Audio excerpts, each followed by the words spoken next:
Osoba Kalinowskiego jest na tyle kontrowersyjna, że można pokłócić się nawet o jego imię. Wincenty? Konstanty? Kastuś?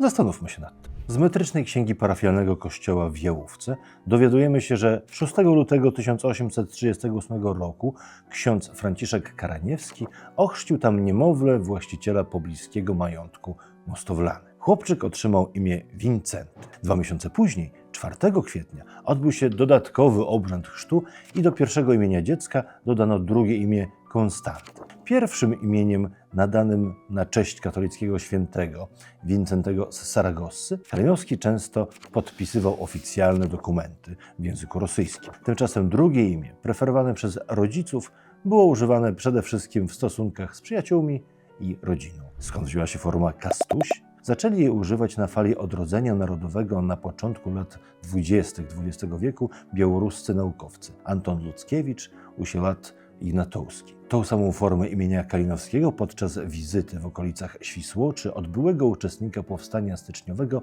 usłyszał polski historyk Wiktor Kardowicz. Jednak największy wkład w jej utrwaleniu wniósł białoruski reżyser Ścigniej Mirowicz, który w 1923 roku wystawił na scenie Białoruskiego Teatru Państwowego sztukę Kastuś Kalinowski, która odniosła ogromny sukces. Później na jej podstawie powstał film o tym samym tytule.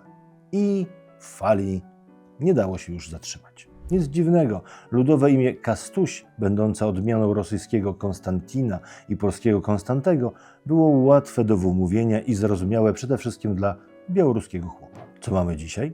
Forma imienia Kastuś w odniesieniu do Kalinowskiego ugruntowała się w białoruskiej historiografii i literaturze. Czy jest w tym jakiś duży błąd? Decydujcie sami.